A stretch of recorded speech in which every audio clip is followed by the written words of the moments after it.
Yeah, this is Danny from As Paradise Falls. I play guitar. This is Ravi from As Paradise Falls, and I play vocals. Do vocals. And vocals. And you're listening to the Metal Teddy Bear Experience.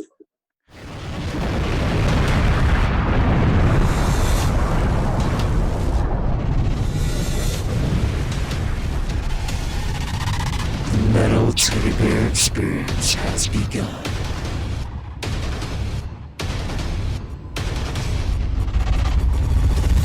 And welcome back to the Metal Teddy Bear Experience podcast right now. This is your host, Chris. With me, I got my boy, Jesse. What's up, dude? Yo, what's up, guys? How's it going? And we have special guests today from As Paradise Falls. We have Ravi and Danny. What's up, guys? How you doing? Yeah, good, bro. What's happening? Pretty good right now. Pretty excited to talk to you guys. You guys put out a crushing new single. So I just had to get you guys on after hearing that. Fuck yeah. I'm keen. That's awesome. So tell everyone where you're calling in right now. Where? Yeah. Yeah, Brisbane, Australia. There we go. Nice That- 13-hour difference. Sorry, you cut out a little bit right there. That's probably good. That's probably definitely really good. Oh, Down so- under. So we usually put this on like streaming platforms as well, like Spotify, Stitcher, and like so it's audio based. So people can get used to your name and like what you do in the band. Just reintroduce yourselves and say what you do. Right, I'm Danny. I play guitar. I got the stupid weird half English accent. I'm right. I do vocals, and I don't have a stupid half English accent.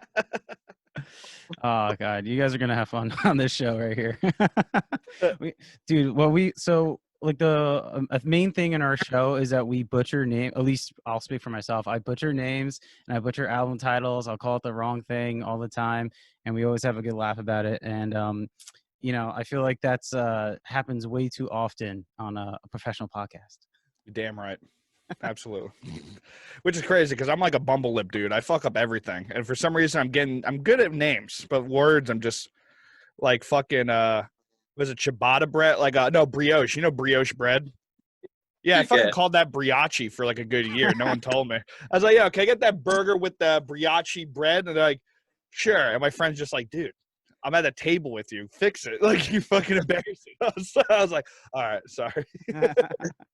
Fucking asshole. That's all right. I'm Dude, speaking with it's yeah, right, man. It's bad, dude. I was at the fucking Burger King drive-thru, and literally it has a sign for hiring, and it just is all in English, right? It's like, email here, go to the website. I'm like, all right, cool. And I read the website. It says bk.com/contact us. Makes sense. In my brain, I thought it was Spanish. I was like, why is it in Spanish? bk.com/contact us. So I was like, what the fuck's contact us? I was like, oh. I was like, oh, it's two words combined. Like, I'm an idiot. I'm gonna call it Cactus forever. Yeah, dude, it was awesome. I was like, oh, well, I'm just in this drive-thru alone, just like, dude, what's wrong with me? Can I read ever? It's like, what the Oh man, well let's talk a little bit about music and not us fucking up. Yeah, You guys put out a brand new song, "Bleed for the Crown." So what was the driving force behind this song? What kind of inspired you guys to get back in the band and put out music? Good question. Do you want to start? I'll start. Yeah, like we've been through a bunch of random shit over the years, and then we took a bit of a downturn. A lot of the members of the band wanted to have their own space and take a step back and stuff like that, which basically just left me. So for a good 6 to 12 months, I was kind of waiting to see what a lot of the boys wanted to do. Ended up taking a step back, so it was just me. And then Ravi hit me up. Ravi's our original vocalist from what's that thing that we did? Save Yourself. Yeah, and a lot of the older stuff. See, I mess up the names as well. Yeah, so he wanted to come back, and I've got a few songs written, but Bleed for the Crown was one of them. And it was just an aggressive, in-your-face, over-the-top type thing. And and his vocals are perfect for it. Oh, that's awesome. Yeah, no, it's pretty hard. I remember like listening to you guys' like discography going from the EP to the album, and I was like very blown away because it still brings the heavy in the album, but there's definitely a lot more like they're singing on it for one, which wasn't on, and I was kind of like, whoa, what the fuck? It's like I didn't know the whole story yet when I was listening to the stuff. And I will say, yeah, the new single kind of goes right back to a not a better version, but a more like modern version of the EP, where it's like it kind of brings all your influences together, which is kind of cool. And I was kind of happy. I was just happy to see you back, Ravi. Let's get it. Bring the heavy. I was like, oh damn, he's back. Oh, and did you reach out, or did you reach out to him, Danny? Sorry. For the thing. Did you reach around? That's what I'm kidding. Did you reach out when you had the songs written? Did you reach out to him, or did you guys just naturally start talking to each other again? Well, part of the process of me coming back was, of course, a reach around, as it usually is. But weirdly enough, I originally reached back out to the drummer at the start, and then he just gave me some weird questionnaire thing, and I'm like, dude, I'm not like a new person to this band, but cool. So I kind of left it at that for a couple of months, and then ended up hitting Danny up. I'm like, oh, I had this conversation with drummer. It was fucking weird. He's like, oh, that's all just retarded. Then we started talking more and more about the possibility of me coming back and what that would look like and what kind of our influence were. And the biggest thing that kind of solidified me coming back for me was hearing the songs that Danny had demoed that he'd been working on for the last couple of months since the departure of most of the other guys. And I just from the first couple of listens to those songs, I was like, fuck yeah, I've got to go back and do something heavy again. I'll get it. Yeah, that's awesome. Oh, man. Well, like now being like quarantine, like how's quarantine for you guys in Australia? You guys, is it locked down? Like we were based in New Jersey, so we were really like shut down for a while because, you know, right, being next to New York, you know, everything's locked down. How is it for you guys? Different, very different to you guys. We're super lucky. We're in Brisbane, and Brisbane is, I'd say, it's one of the least affected. Well, maybe Northern Territory and up that way is definitely nothing. And Perth was fine, but you go down south to like Adelaide and Melbourne, particularly Melbourne, that's been pretty extreme compared to everywhere else. But I think it was it March? I think was the kind of the peak of our wave, I guess it's called. So the lockdown was pretty real, and at that point in time was when we were tracking drums and stuff for Bleed for the Crown. So it was a bit weird because you could only travel a certain distance from your home. So we had to get like a letter to say that we were working and all this weird shit. And we ended up going, so we went down the Gold Coast, which is about an hour and a half away from where we live, which is nothing in Australian terms. It's not that far. I know people complain about driving 27 minutes. Oh, yeah, absolutely. Yeah. Get people that don't drive at all. My friend who drove like years ago, he stopped driving for years, and he's like, bro, half an hour? Are you fucking kidding me? I was like, hey man, an hour. Like I start complaining when it's about an hour and a half. That's when I'm like, oh my God, just like drive off the fucking bridge. I can't handle this. Like, Jesus Christ. Like, yeah, no, I can't imagine, because it's like a straight drive down the whole coast of like Australia. So if you want to go somewhere, you're just kind of on the road forever, right? Is that kind of how it works? Pretty much one highway, the Bruce Highway, and it just pretty much does a circle of the whole country. And if you put it in perspective, like we're in Brisbane, and if you go down to the next major city, that's Sydney, and that's about 12-hour drive. Dude. Wow, dude. Yeah. No, I'd be stuck in my city. I would be useless for travel. You want to go somewhere? You want to fly? Nah, I'm just gonna sit. Like I think I'm just gonna hang out in my house. I was like, all the family's down there. Nah, sorry, they can text me. We can Zoom. Cool. Zoom call. It's all right. Yeah, right. Well, that's interesting that you guys say, like, how long did it like affect you guys? Because I remember, I know it's not the same thing, New Zealand, but it's close to you. Maybe because it's like way more like by itself. Australia's by itself. I feel like New Zealand's even somehow more by itself because it's just like an island in the middle of the ocean, like straight up, a small one. They were like the first like place that said like we're 100% free, like we're just hanging out now, like because they handled COVID so well. And I thought I heard Australia handled it pretty. Like, was your quarantine very long compared to like other countries around the world? It seemed like you guys were not too bad. Yeah, we had two weeks pretty much, or maybe 4. Oh no, how long was it? Well, it depends, because like up here we're extremely lax. Like we've only really got the social distancing kind of recommendations as what's still ongoing. Like you can still go to work, you can go to pubs and shit now. You just got to be it for those kind of events. Whereas Melbourne is in a much different kind of situation. I think they're only just starting to have their restrictions and everything, because basically people were quarantined in hotels for a period of time, And rather than having like professional security guards, they were hired out to private people. And basically they've had this massive outbreak because a couple of the security guards were fucking the people that were quarantined in the hotel and then going out to other places. Obviously they've been like, oh, I just fucked this awesome chick. And they're like, oh, that's awesome, man. And he's like, oh. Dude, what? That's why they've got this massive continuing problem. Basically, from my understanding anyway, streams back to that. So someone getting their dick wet has fucked the state, which is pretty amusing, really. Dude, what the fuck? Imagine that's the reason. It's like, dude, we were handling. What happened? It's like, dude, I fucked some. Anyways, dude, it was great. It was awesome. Like, what the fuck? Oh, dude, what a reason. Oh, dude, I guess boners do kind of ruin everything if you really think about it. From just wearing the wrong pants to just jamming your zipper to causing a pandemic to get out of control. I guess it really just covers the spectrum. Fuck, that's crazy. Oh man. Oh, shit. Well, I'm glad that you guys are like at least able to go back to the bars and stuff like that. Like they're kind of doing that here, but it's more like what 20% capacity, and mostly it has to be like outside kind of thing. Yeah, except for one bar really doesn't give a fuck. I was pretty blown away. Dude, yeah, we went to one place and it looked like COVID never happened. No one was following. They were kind of like, yeah, put your mask on, and then you could walk away and take it off, and they wouldn't do anything. Yeah. Yeah. I was blown away. They give a shit about your hat more than like your mask. Like if I didn't know it was a dress code because it's a pretty shitty bar. Let's be honest. I was pretty blown away, but I had my hat turned around. They're like, "Yo, turn your hat back." And I was like, "All right, what about the mask?"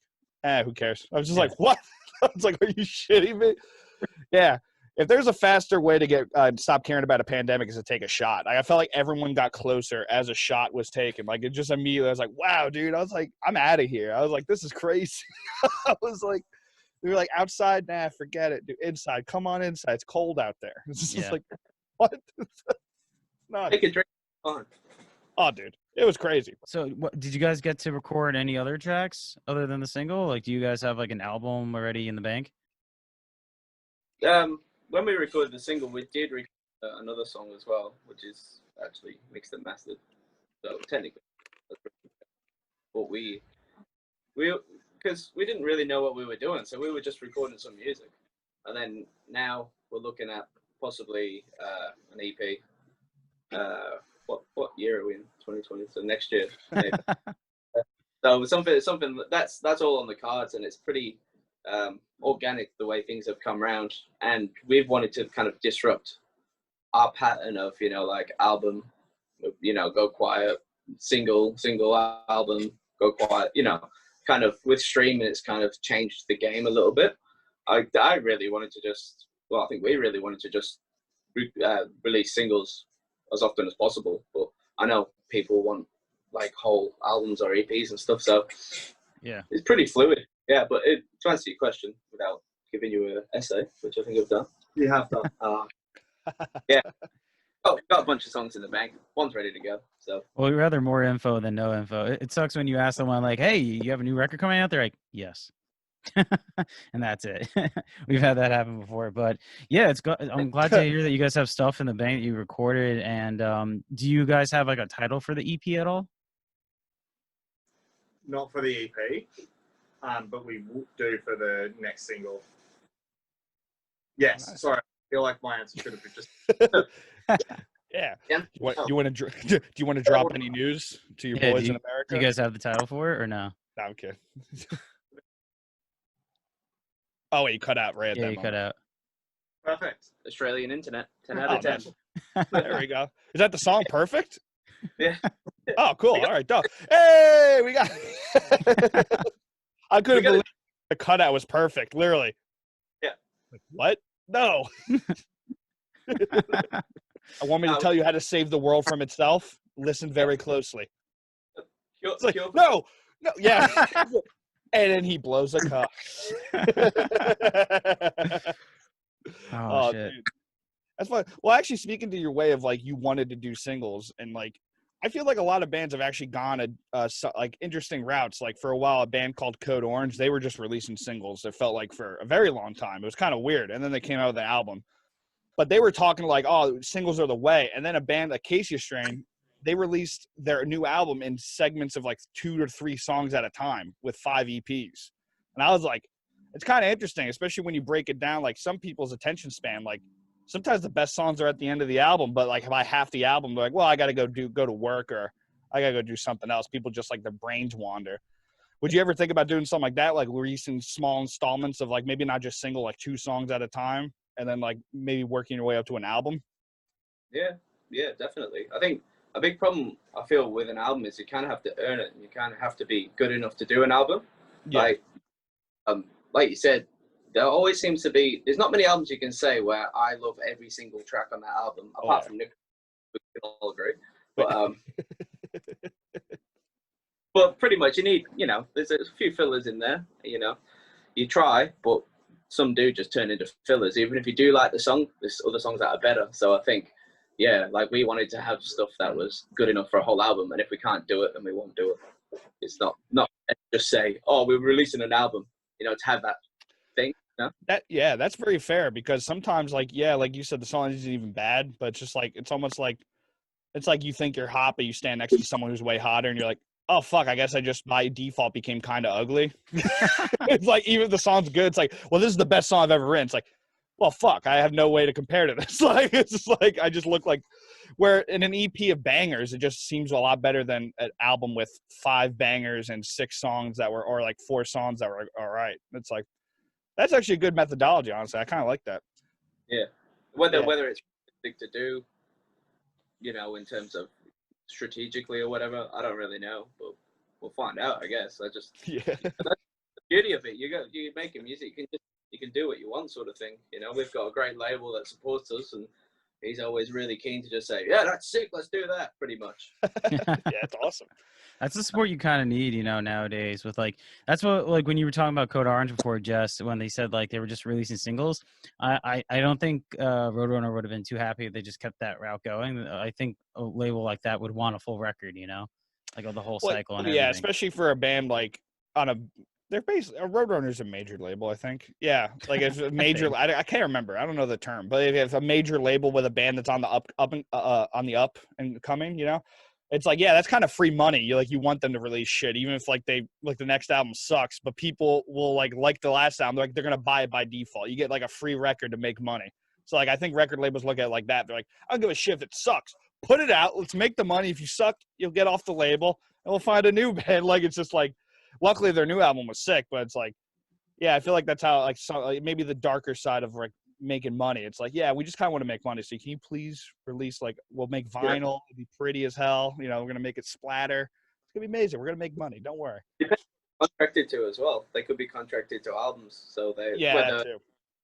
They might have to fulfill their contract before they change. I don't really know how it works. And I guess it's all the ins and outs of different people's deals and stuff. Yeah. You hear some, but then you hear some awesome stories. So I was going to say with their, because I know a lot of bands have like physical like deals or contracts, you know, and then they have like the streaming side of it, where like the digital platform, that it's like a completely different contract in that way. Actually, that's why Tool took so long, because their contract with whatever label was all about physical and did not talk about the streaming side of anything. That's why they weren't on streaming for a very long time until they hashed all that out. Yeah, that was only last year. It feels like 3 years ago, but yeah, it was only last year. Yeah. Boy, was I a nerd. When they came onto Spotify, I was like, yo, you guys want to listen to Tool like all the time now? Like, it just like became that guy. He's like, it's interesting. You know, they use the Fibonacci scale. It was really cool. It's like, all right, nerd. It's just like, all right. I'm just like, whatever. So what are some influences for you guys? Are you guys huge Tool fans or Code Orange fans? Like, what kind of influences you? We're quite, we have a few of the same ones. Kesha. Oh, there you go. Kanye West. Awesome. Solid. Oh, Jesus. She got dark. Yes. I think an easy one that we both will definitely agree on is Amure. Yeah. Dude, how good was that new record? 11 out of 10. It was epic. I'm just so, whenever they release, I'm like, I know it, like a lot of people hate it, but I just think it's the best thing that's ever happened. Oh yeah. No, I feel like they kind of suffered from, like, I'll say it. I like Limp Bizkit, and I feel like they kind of suffered the same thing they did, where it's like whether the music is good or not, the lead singer was kind of a dickhead for a little bit. And people just immediately like look like when Fred Durst was a dick throughout the entire 90s, basically, people were like, dude, he's a cop. It's like, yeah, he's just an old man in like golf gloves now, dude. Leave him be. He's still like the riffs are still there. Don't you understand? It's like same thing with Amir. He was kind of like going through some dark, well, he seems to have a lot of demons, like especially if you follow his story. It's like he was just rubbing people the wrong way. But it's like, yeah, but did you really listen to Amir and not go like, dude, they bring the fucking heavy? If you're into heavy music and you don't like Amir, it's like, I don't know what's wrong with you. It's like, dude, that's a mosh anywhere, anytime song. Like almost all their songs. Like you could be in the grocery store, just start hurling Cheerios at people. It's like, it's time. Open the pit. Let's go. Wait, what? Yeah, you just go and say we're doing this and just, fight. It's over. Take your shirt off. Get your tank top on. It's over. Now it's time to start throwing spin kicks. Got you with Travis joined him. Everyone was like, "Yeah, he's gonna bring the shred and all this sort of stuff," and he's like, more strings, less notes." Oh, yeah. Yeah, basically, right? I heard that a lot too when people were like, "Oh, he's like a real tech guy, whatever," and I feel like he just brings the heavy just even more. Yeah. Oh, dude. I just love it. Filthy. Shred and do all this, which is cool, but he didn't, and it's even better. Oh yeah, because sometimes like heavy is less of stuff happening. Like that's what brings the heavy. Like one of the biggest moves is to have a drop and just have no sound, and people lose their minds. It's like, yeah, you can't have shred in there. It's like it takes away the whole thing. Where it's like people stop moshing, they start counting. Like, whoa, dude, what time signature is that? I don't fucking know. It's crazy. It's just like kind of what happens. Uh-oh, wait. Oh, he's blurring out. Oh, we don't want to see you. What did I say? That's wrong. Did you guys try like different ways? Just like I know like a lot of bands go through different guitars, different cabs, like all that stuff while recording. Is there something you guys try to different to get that like heavy, thick sound? Because the new single is just crushing on all levels. This is all you, I'm out. Do you want to explain it all? Oh, there are strings. I did a lot of it here in my studio at home. I ran it all through Axe Effects through a IR cab loader, 2 notes audio, if anyone cares or knows. Perfect. All running straight to Apollo twin interface, and literally in my guitar is my Ibanez, which is this. Oh, he's got it. There you go. Okay, it's pretty. 6 strings, not 7. Oh, play us something right now. No, that's fucked. I would. Can't. It's tuned to drop A, but what I did was pitch shift it all down to drop G. So you still got the tightness of the strings, but the heaviness of G. Because oh damn, is that a baritone at all? Nope. Damn. Oh, you aggressive. So that's super. They were fat strings. So, oh, okay, I was about to say, is like you playing with spaghetti over there? Like what new? I was like, dude, that must be hard. Well, because it's tuned to F, probably the lowest I'd go on that guitar because it just won't. It just doesn't sound good after that. Ideally, I'm looking at getting a what's the name of that guitar company? Aristides. Ooh, really? Yeah, Aristides. Yeah. Oh, no, that was 6, but it'll be a multi-scale, so that should help. That's dope. Clear. Yeah, so you said you're sticking with 6. Is that like you just like the feel of 6 strings? Do you think like the neck gets too fat with like 7 or 8 kind of deal? But tiny hands. I've got a little girly. Dude, with you, bro. But mine, I got tiny hands, but they're fat. So never ask me to get something from like behind the couch. Like it gets stuck about halfway down. I'm like, fuck. It's like, I thought you had tiny hands. No, short fingers, dude. Different. Pretty much, yeah. When I play the set, uncomfortable, and you'd be fine after a while. I'm just a pussy. But like, I like writing music and playing some heavy stuff, so I'm like, oh, I don't really need a 7. And it's pretty cool because people are surprised, especially when they see us live. Like, this motherfucker's using a 6-string. I'm like, well, that's interesting because I've noticed a lot of like, well, you guys aren't new, but I've noticed like a new wave of music where people are using like, it's almost like kind of reverting where now they're using baritone 6-string, like a band called Loathe. You listen to them. Yeah, you think they're fucking heavy. Like, dude, I thought there was a 7. Actually, I thought some of it was an 8-string. And they're like, no, they use 6-string baritone. I'm like, all right. It's like a as well, isn't it? Wait, what is it? I think it's like a Fender or something. It's a Fender Jazz Master, I think, or stuff. Jazz Master. Yeah. Like the second that album came out, and like people were like, I just seen every YouTuber now has a Jazz Master. I'm like, dude, what the fuck? My one guitarist friend, he's like, yeah, I tried to buy a Jazz Master. They're all sold out. Everyone like heard that record and saw this wave coming. Everyone's got these baritone Jazz Masters now. I'm just like, what the fuck? I know for me, the baritone popped up when Whitechapel did, maybe not their last album, but the one before. What was on the black cover? Was that the last album? No, that was a while ago. Last album was The Valley. Is it The Endless War? Yeah. That might be it, yeah.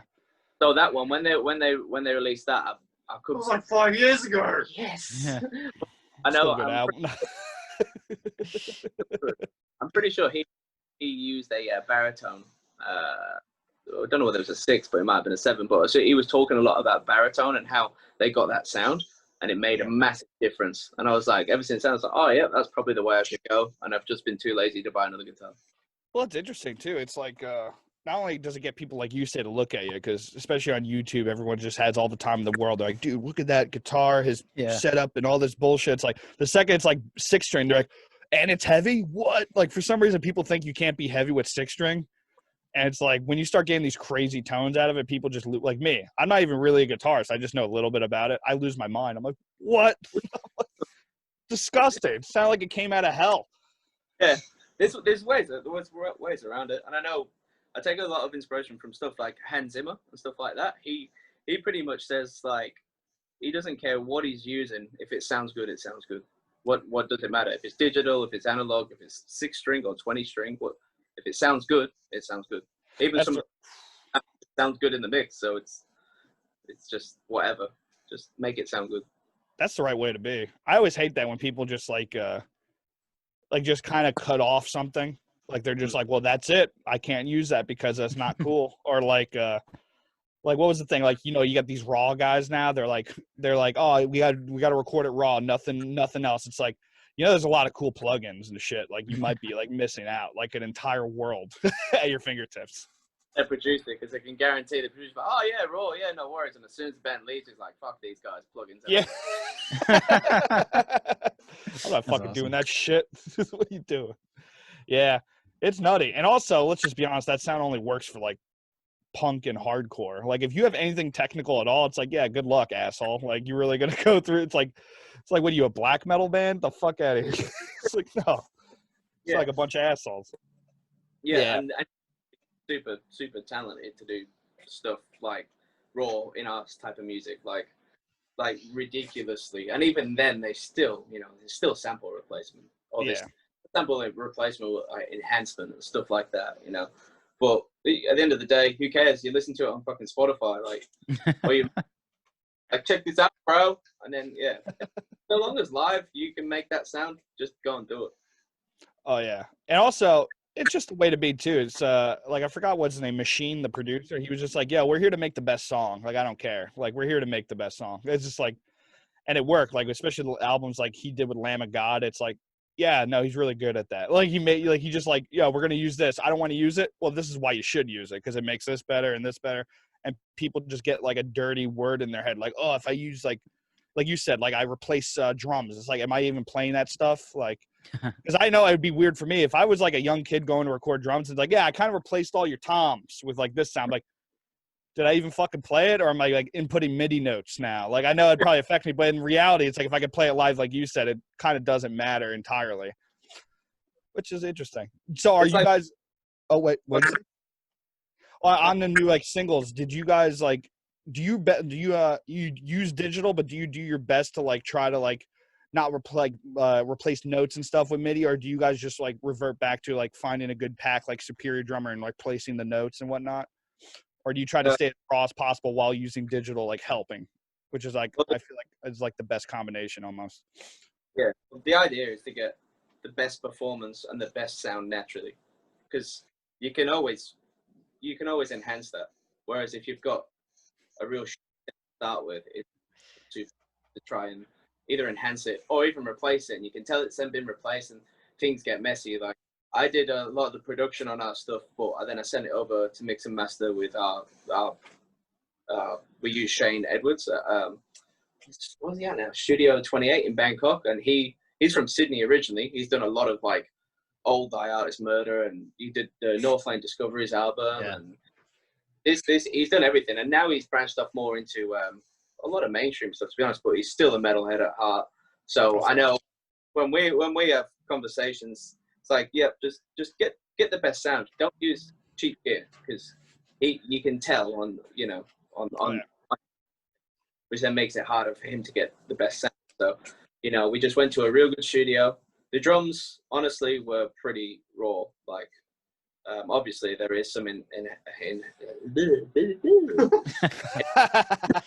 definitely enhancement there, but he pretty much said that it's an incredible penis. Just worse. Well, drums are usually the hardest one to record, right? Yeah, but we were using session drummer. His name's Mitch Fogarty. He's the drummer for Alpha Wolf. Oh shit, that's awesome. We've known Mitch for years. He used to play in bands like Dam Royale. Everyone should go and listen to Dam Royale because they're one of the greatest bands ever. They come from Brisbane. They're gone now, but they were epic. Yeah, and for years we wanted to work with him, and then now, being just those two clowns in the band, none of us can touch a drum kit. No, I don't think we can even go near it. I don't think we should be allowed to. Yeah. Packing it away and helping load out anyway. Yeah. Oh, I can't touch it, bro. I might fuck something. Sorry, dude. So he was just the session drummer on it. He's actually. Oh, sorry. Well, dude, let's do it happen. Sorry, I slipped and fell, and now my balls are in your face. Yeah. So Mitch is epic. Everyone should go and look at everything he's done. But yeah, him being the input, playing the drums, that's just a great start to start with. If your drummer is just that good, you're starting at the top anyway. And we used his drum kit. I can't even tell you what that is because I don't know. Yeah, it was wood. sick. It's wood. It's rims. It's got some heads on it. Things on the top of other metal things, which look nice. They made shiny sounds. It was pretty cool. I think it was a cowbell. I think that's what it was. No, we can have fucking cowbell. Yeah. That's what people More cowbell. That'd be Yeah. crazy. Yeah. So pretty much you start on that level, you're not going to go wrong. That's awesome. Unless you get me tracking guitars, which is what I did. And then it all went downhill from there. Damn. Dude, that's kind of great though, because I will say, like, though we talked about using all the tools at your disposal, I will say, like, you ever hear of the band Periphery? Yeah. Yeah, it's like, yeah, just making sure. I'm not gonna talk ignorant. No. And be like, yeah. Well, when they started out as like they kind of started that bedroom like gent music, like where literally you can, like, they all recorded alone in like their house, like using all like direct input. When they moved to P2 and they moved to like P3, where they started moving more raw, even though they still use like the digital aspects, man, the drums sound like, I know for the drums specifically, it sounded fantastic. Like, it just sounded more natural. It just sounds like, yeah, like, which is a great move. Yeah, good job, because it does show on the single. It does like pop in a real good way, and it's awesome. Definitely. And yeah, he listened to Matt, the drummer, just like on Instagram or something, at his rawest form, and he's just crazy talented. He's absolutely insane.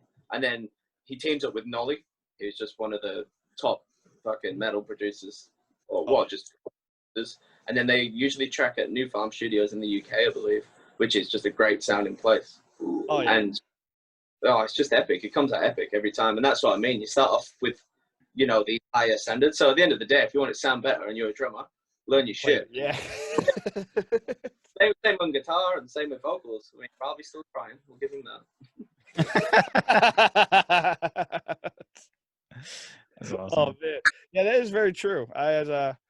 Yeah, man, what a blessing to have like a member of your band just crush it that easy. It's like, all right, he's gonna go do him, and then we'll just focus on us, because like by the time it comes back, it's like, that's what they said like in Lamb of God about Chris Adler. He would just like pack up his shit into a van and just drive off to some drum studio along the East Coast, and he would just come back with like, yeah, it's done. Like, they weren't caring. They weren't calling every day like, are you doing good? It's like, no, I'm good. I'll see you later. Like, They trusted him.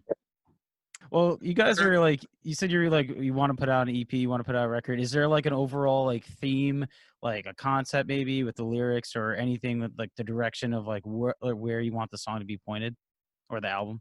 I can talk all about the lyrics. I've got this. So, Ravi's cute.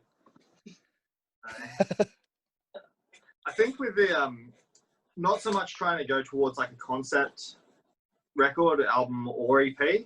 I think like I've tried doing that in the past and found that it didn't quite correlate, and would prefer to just make each song their own kind of story, or to get that kind of point across song to song. That way I can focus more on just making sure the songs are really hard hitting and like a lot of fun to play, as opposed to making sure that they all tie in to one another story wise. This way I can just say fucking shit and all these other wonderful things, which goes a lot better for me. Well, it's funny now with the quarantine happening and COVID, a lot of there was a post online, I forgot who it was, or someone from a metal blog, and they're like, bands, you don't have to write a concept album about the quarantine. You don't have to write about COVID and the pandemic and all that. Because like people are saying like, oh man, we're going to write about our experiences at home, and every album's going to be like, you know, staying at home, locked away in a prison kind of thing. I finished Netflix. Bing. Ba-dum, ba-dum, bum, ba-dum, ba-dum. It's just fucking. Yeah, that's gonna be bad for death metal in general. I feel like, because death metal's all bad. It's like, dude, there's a plague. It killed people. Everyone was sad. That's death metal right there. It's like, oh no, all I get some all the pandemic lyrics coming out. Just all the fucking, just some crazy virus song like album. Like, oh no, death metal. No. Realistic pandemic lyrics. So you just be like, yep, cool. I wanked again today, and I'm gonna do it again tomorrow. Yeah. Just take all like the. All like the extra out of it. Just like, yeah, I went to the grocery store and I was a little nervous, but I got through it and I got my groceries and I cleaned them off properly and I sat down on the couch. It's like, that sucks. Like, what? No, don't sing about that. No.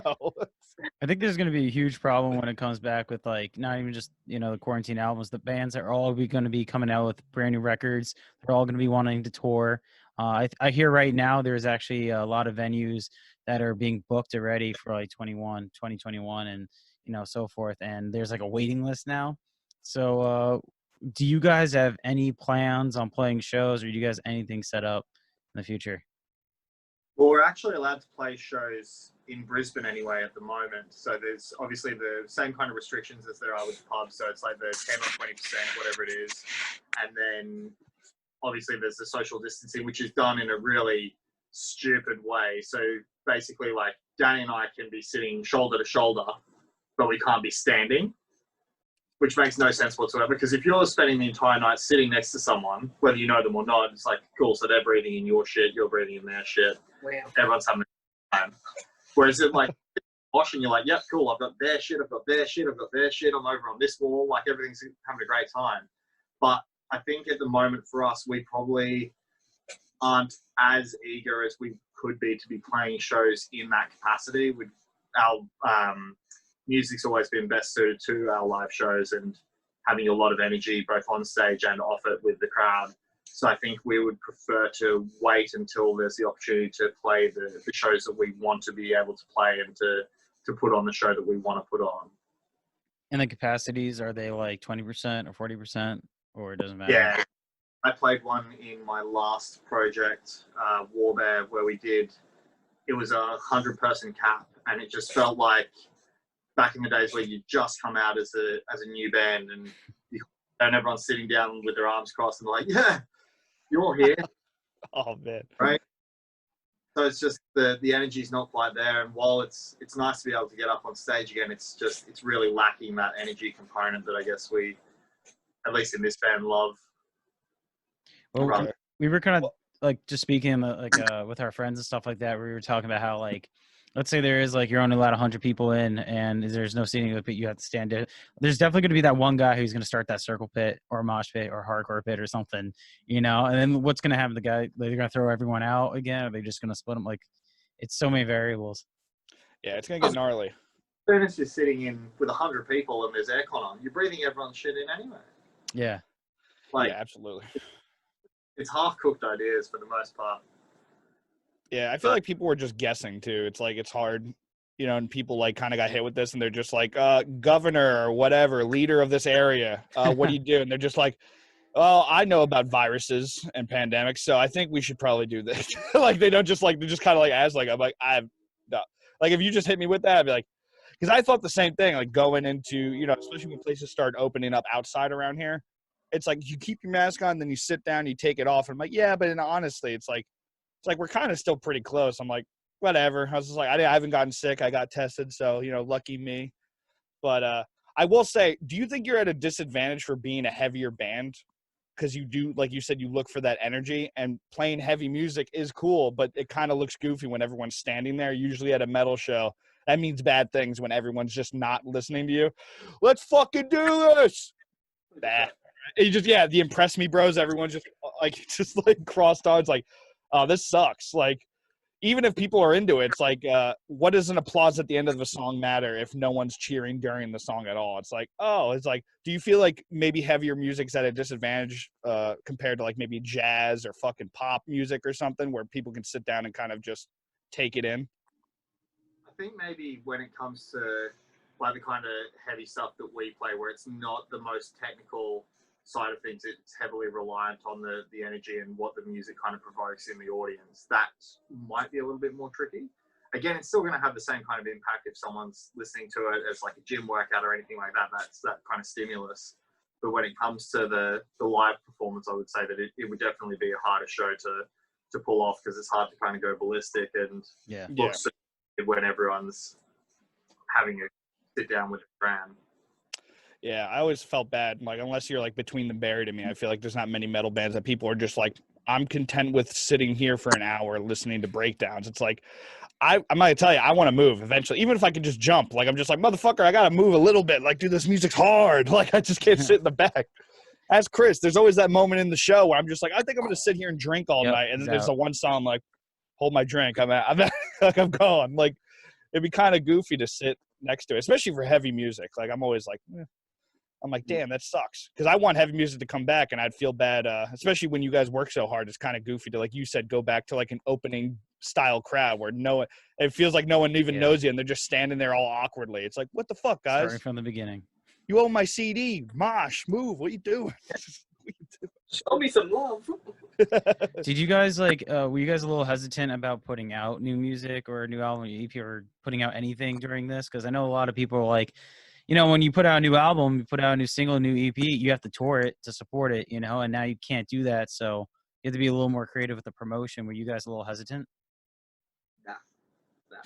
Just want to make music. Oh. Okay, that's solid.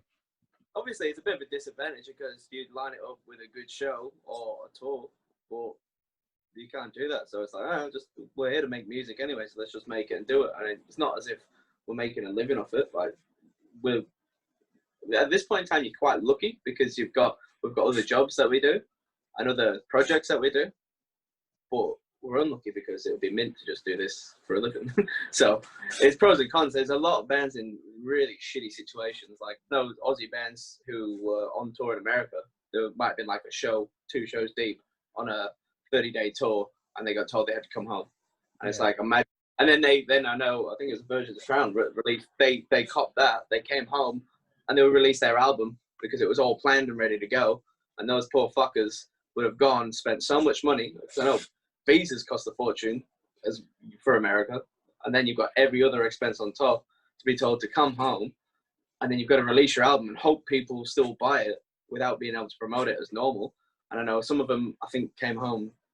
I don't know about them, but I know some bands came home, they probably didn't have a job to support while they weren't doing their music job. Like, it's a fun situation. So I always look at it as in, like, we're super lucky we didn't have like a world tour planned like a lot of bands did. So we just got to make the best of it for us. Like, let's just release some music, man. Let's just get it out there. Hopefully people keep sharing it online, and the response has been great so far. Adding it to their playlists and all that sort of shit means a lot for a band. Like, awesome. Yeah, I've heard a lot, especially because we started this podcast during, the quarantine. We've heard a decent amount of stories from bands like was it Veil of Maya? They literally got to the city they were about. And it's not as bad as you guys like traveling across the world, but like even just like small stuff like that, where I'm like, they got to the beginning of their tour, they put all the stuff into the venue, and then they're like, oh, by the way, all tours are canceled. It's like, what? It's like they just go home. They're like, fuck, all right. With Australia, I've always heard that because I'm a big fan of like 12 Foot Ninja. I love that band. It's like big fan of Parkway Drive and just like just Thy Art Is Murder. And you always hear about from those bands. I'm just gonna keep listing Australian band. I'm just kidding. Carnival. A Breach of Silence. Yeah, it's you always hear about from them. It's like, yeah, like Parkway Drive said, it's like, yeah, we toured the Australia, like literally the entire continent of Australia over and over again. It's like we have to go, but it costs so much money. And it's like it's almost like you rather just spend like a couple months in like an area because of just like how much money does it really cost to get out like of Australia? Depends where you go. And I know if you go in Europe way, I'm pretty sure you don't really need visas for that. I think I'm not so sure. I'm from England, so I've got a UK passport anyway. So fuck you. I'll meet you there. You just fly over. It's just like whatever you get here, you get here. Yeah, you know, bro. But I know America, you know, your visa costs are pretty extortionate as well. I mean, fair enough. Jeez. But so yeah, so it's pretty hard. And then you think about it in Australia, you've got to play shows really on a Friday, Saturday night are your key nights. Sundays possibly, and Thursdays, you know. Thursday's probably better than Sunday. Yeah, Thursdays better than Sunday. So if you think about that, what's that? 4 days. You've got 4 cities, like you've got Brisbane, Adelaide, Melbourne. Yeah, I know you've got Darwin, but it's unlikely. Canberra, but no. Canberra keeps it. No, it's not. Oh, okay. Anyway, but yeah, you think about that, and that's where your population lies. So Yeah. like Parkway and North Lane, and even Parkway and North Lane have definitely done rural tours before, where they go out into smaller places and they put on some good shows and they do all right. But for someone like us, it would be real hard to do that. Yeah. So just cost-wise, you think about it, it's from here to Sydney, it's 12 hours. From Sydney to Melbourne, It's like 8 hours. Melbourne to Adelaide is 8 to 10. 8 to 10. So you think about them drives, or if you're flying, then you're flying, like, yeah. So Damn. it's strategical sort of. Strategical. They are made up. Put it that way, and then yeah. Whereas like other places, like in America, I'm sure you can stop every 20 minutes and probably play a show, and you'd be pretty. Yeah. I just like we've done so far. Danny has made up some new word. I'm English. Fit in right with us. Symbology. It's just a way to be. Well, I always thought about too is like you can't even bring your gear, right? You can bring like a guitar, maybe. You know, you're not really bringing all your amps and your drum kit because one, that'd just be fucking terrible if it was even possible. But so you're like, it's not only the visa, like you're renting a van, you're renting like gear. It's like I always felt bad because I've always heard like fantastic Australian bands. It's like, oh yeah, but you have to tour around like the other side of the world to make money. It's like the fucking what? No, move here. I'll pay. I'll give you money. It's like, dude, I was like, well, it's just like, get him over here. It's like, go to England or something, just closer. So you make, because it's like, I don't know. I always feel bad when I hear great music. I understand like it's fucking hard to make money. Like you said, you guys have jobs, right? You're not like making money off of music. It's like, no, keep it going. Like, yo, let's make a fucking Patreon or something. It's like, get these guys money because it's like, I want all the music I can take. Hell, I'm even overrun by music, by the world. There's too much good music. But I'm like, yeah, keep overloading it. Just keep putting too much music. Because it's like, it's a great thing. Having too much good music is such a great problem to have. Like, Yeah, right. it's fantastic. When I hear people complain about music, it blows my mind. I'm like, Well, it's usually the opposite. People always say that there's so much shit out there. No, yeah, not good and music. like some people say, like, yo, you're just not searching. Because I'll tell you, I search for stuff I like, and I'm like, I can't even listen to it all because I'm too busy listening to this shit over here. It's like, what the fuck? What about you guys? Have you guys listened to anything cool lately? Are you getting overrun with good music? Or are you just like, you have like your few bands and you kind of sit in one area kind of dudes? I think, well, like for me, it depends because when I'm writing music, I usually make a play of artists that kind of like inspire me at the time. But in general, I listen to a lot of like grime as well from the UK, like rap from the UK and stuff like that, which has influenced the writing a lot actually, because I feel like in that sort of music, they're really aggressive and passionate with what they're talking about because it's usually pretty close to them and pretty real. And I feel like a lot of heavy music kind of misses the point on that sometimes. They're focusing on the other stuff, whereas I would Bleed for the Crown, it was influenced with that sort of stuff. And it was just like the goal of the song is to be aggressive and in your face. And I feel like inspiration from that sort of music helped. But like in general, like if I'm listening to heavy music, New Chelsea Grin is probably a bit a mule Chelsea Grin like up, and then I've been getting into a lot of old Corn at the minute recently. Oh, nice. Yeah, what else has come up? Well, you've Marilyn been, Manson. yeah, Manson's been pretty good to listen to. Yeah, dude, it's nuts. It's nuts how much music has been coming out, like, because of the quarantine. You're just like, I remember at the beginning, I had like 5 albums like ready, like at the beginning of the year. And I was like, well, I have these to look forward to. And I guess I'll just like sit in a hole for the rest of the quarantine. And it's like, nah, it's cool. Everyone's just like dumping music out. I'm like, oh shit. Keep them coming, right? Well, let's break into another segment on the show we like to call the 3 random silly questions. We asked you 3 random silly questions. You ready to take part in this? Finally, Yes. finally. This is what you guys have been waiting for the whole night. All right. First one. What really gets under your skin? What's one of your biggest pet peeves? When Danny comes in my ear. Dude, it's all every time. No, just the tip. No Yeah. easing in. Honestly, at first I thought you said when daddy. I was like, what? Honestly, when daddy comes in my ear, let me tell you, it's weird. I appreciate the sentiment, but daddy, you gotta stay away sometimes. it's like, oh shit, man. Oh, what about you, Danny? What's your pet peeve? Definitely not that. I don't mind that. I don't know. I'm gonna go with the serious answer. Okay. Fuck you. Boring. Forgot it though. I did have it in my head until I said that. What gets under my skin? I don't know. People just complaining about shit online. Just Comment sections. Leave me alone. Just share memes for fuck's sake. That's all. There we go. I'm absolutely with you. Fucking the better the meme, the happier I am. Like you could be having a real bad day and you open Facebook and that meme's just there and you're like, ah, everything's better. I ended up deleting Facebook, but the reason I kept it for a long time was just because of a few meme pages I followed. I was like, but where am I? I don't want to learn Reddit. I was like, it's just an easy, like just training wheels for Reddit where these meme pages. And I was like, but if I don't get this, I'm going to lose my memes. I was like, fuck it. These people are idiots. I just deleted. I was like, I got to get out of here. I found more memes, guys. Don't worry if you're worried about my meme source. I got more. We were worried. Yeah, right. It's like, yeah, I'm with you. What about, do you feel like my pet peeve is people who chew with their mouth open? What about you guys? Does that bother the shit out of you, or are you guys cool with it? Definitely not cool with it. There we go. I like to try and then compete and just be like, my heart. Feeling Jesse right now. Yeah, we had a friend who did that. I remember we were literally at a diner. I was like, yo, man, you just chew with your mouth. Like, very respectful. I was like, can you just chew with your mouth closed? And he just went, like, came close to me. I was like, dude, what a dick. I was just like, are you shitting me? I was like, I wanted to take his breakfast and throw it in his face. I was like, what an asshole. I was like, get out of here. Finger. Oh, yeah. Put it right in there. Oh, man. Oh, that crushes me. Ravi, do you want to change your pet peeve, or is it still coming in your ear? What? Like, no one's really stoked on that. No, what, coming in your... Yeah, no, it's awful. It's not great.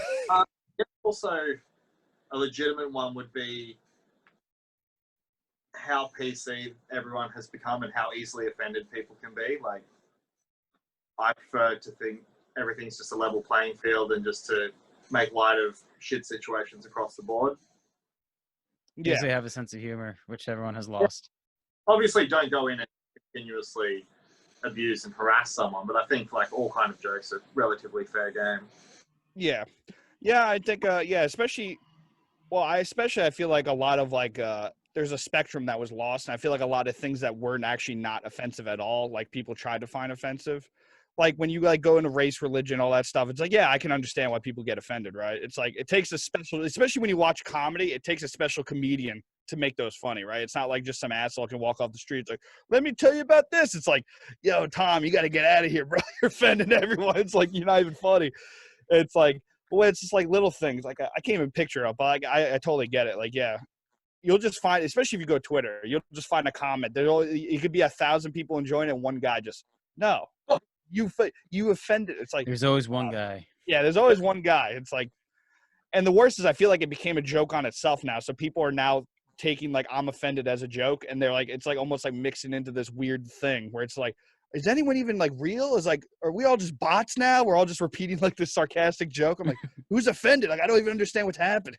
Like, we got one on a comment on our video.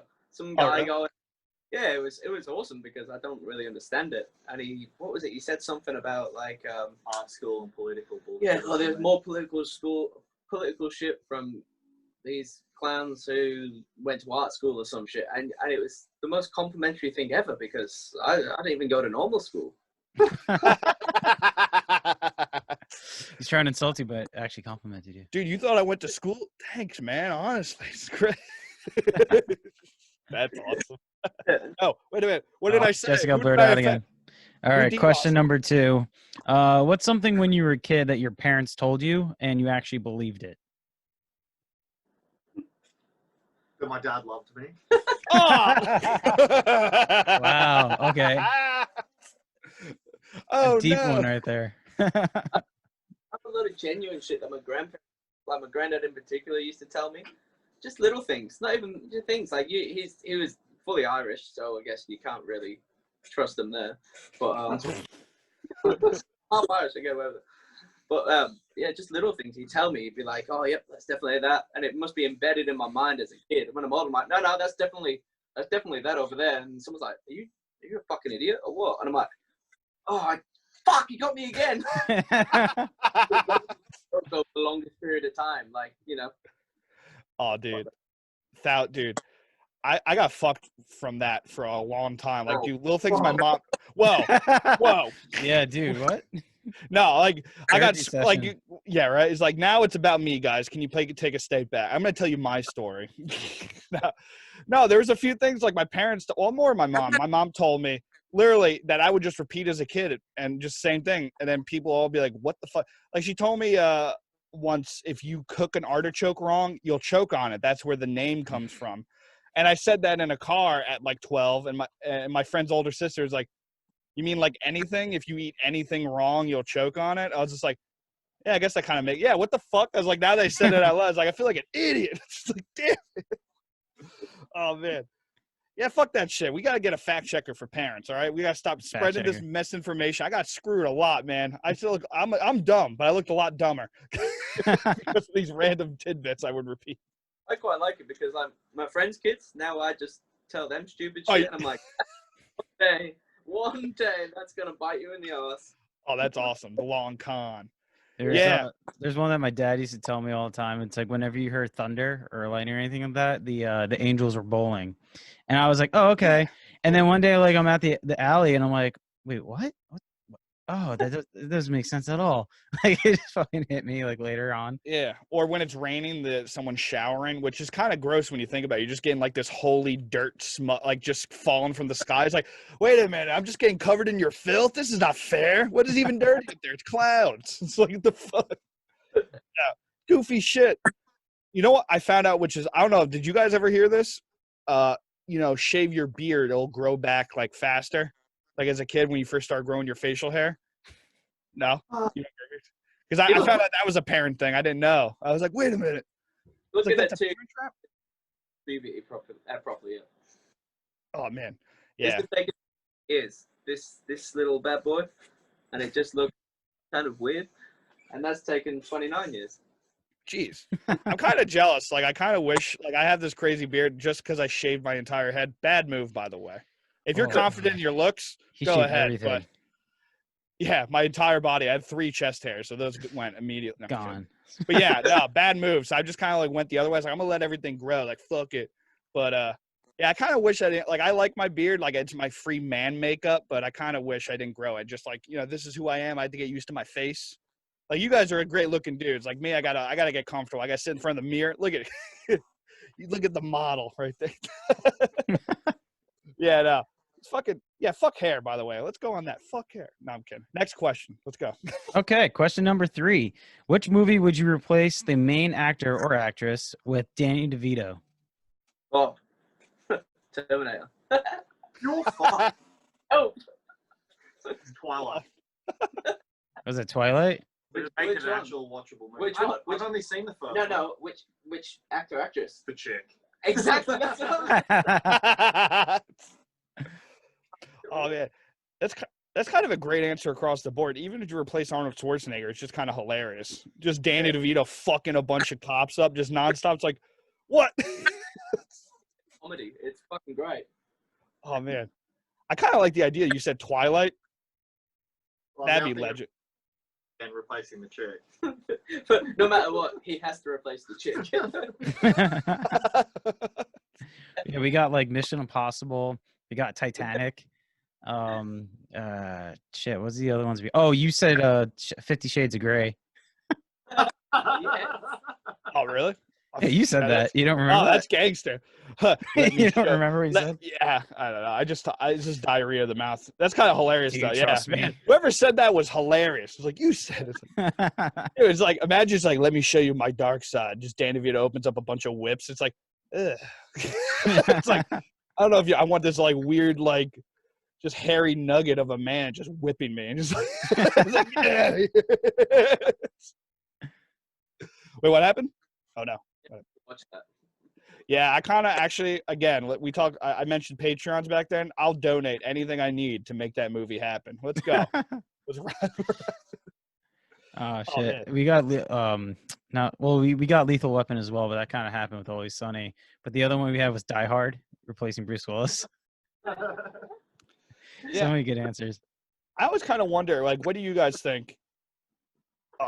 What do you guys think? You think it's more funny, like, to replace a badass scene with him, or just like almost go like romantic comedy, like 50 Shades of Grey, where it's like sexual? It's like, I don't know what's like funnier, to have this like just Dan DeVito in a sexual situation, like, what's up, girls? It's like, it'd be like, I don't know, or just hilarious, like you said, just badass, just 5 foot nothing, just fucking everybody up. I'd watch an action movie with Danny DeVito as the main guy, so that to me isn't as good as if it was just 50 Shades of Grey. Yeah. Yeah. That'd definitely be funnier. Oh man. it would just be fucking awesome. There we go. And that was a random silly question segment. Hope you enjoyed that. There you Good go. answers. I'm never gonna forget your pet peeve. Top that, motherfuckers. Best answers on the show. So, what do you guys have planned? When do you guys plan on releasing the next single? Good question. I think we're as to whether it's more than likely early next year. Okay, awesome. That's great. And then, do you guys have any other like kind of plans? Or are you guys like continuing like the slow approach, just kind of grinding out a bunch of songs and maybe look for an EP next year? Basically, is that kind of the idea you guys got? I'd I say reckon that's on the cards at the moment. Yeah, just you don't know what's going on with COVID as well. Like, we had a bit of a spike again and shit like that. So the idea of shows is like, I've heard 2022 for international touring. Like, Yeah. it's where it was.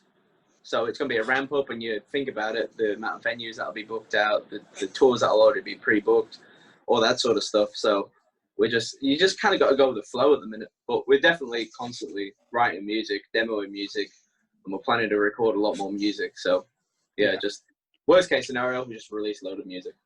There we go. That's what we want. Yeah. More music. Again, good problem to have for me. So keep it. And you guys want to throw some songs our way? I'm down. Yeah, well, give us the Dropbox link, email. Get Google Drive. That's awesome. I know what they're going to be. Well, thank you guys for joining us. It was a lot of fun talking to you guys. Can't wait to hear new music. And, Absolute honor. Yeah, it was great. Yeah. Your music is popping. You guys are great dudes, and it was super great for you guys to come on the show. I was really happy to talk to you guys. Very fun. And when the next single or EP comes out, you're welcome back anytime. Tell us Always more about welcome your back, pet peeves or more hilarious ways we can just fuck with Danny DeVito's career, I guess. Worst idea, worst answers. All right, guys. It was right, awesome guys. talking to you guys. We'll talk to you later, though. Have a great night or Have a day. good one, guys. See you. And welcome back to the Metal Teddy Bear Experience podcast right now. Your host, Chris. Hope you guys enjoyed that nice little interview with As Paradise Falls. My boy Jesse here. Love talking to them. What's up, dude? Oh, they were great, dude. Daniel and Ravi. I know I looked away to read their names. Hilarious. We talked to...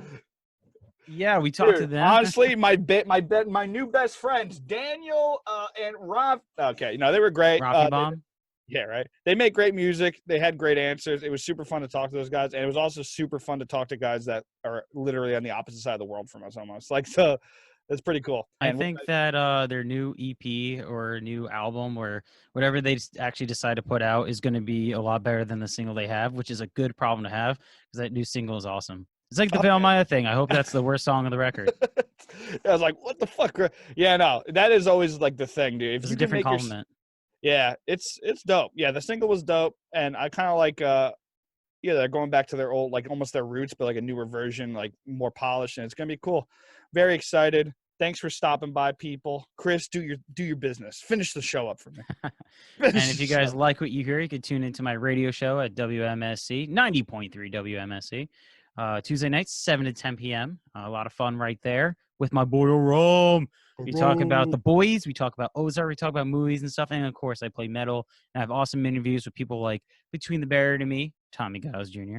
And then we also have, like Onslaught and metal bands like that as well. So tune into that 7 to 10 on Tuesdays. And Jesse, you have a channel? Yeah, youtube.com/c/insid1, dude. Go there, check it out. And I think that's about it for me, honestly. And I do this podcast with Chris, new podcast episode every Thursday if you're listening. And also, you don't have to watch a YouTube video. If you don't want to sit and watch a YouTube video, guess what? We got it on Spotify. We got Google Podcasts. We got Stitcher, Apple Pod. We got it basically everyone, even the side ones that no one even knows about. Pod Coffin, Pod Cafe. I don't even know. I'm assuming those are websites. They're probably there. Cradle. Yeah. Pod Cradle. Pod All right, Cradle. guys. So go check it out. It was awesome. Thanks for stopping by, people. Thank you guys as always. Keep it real.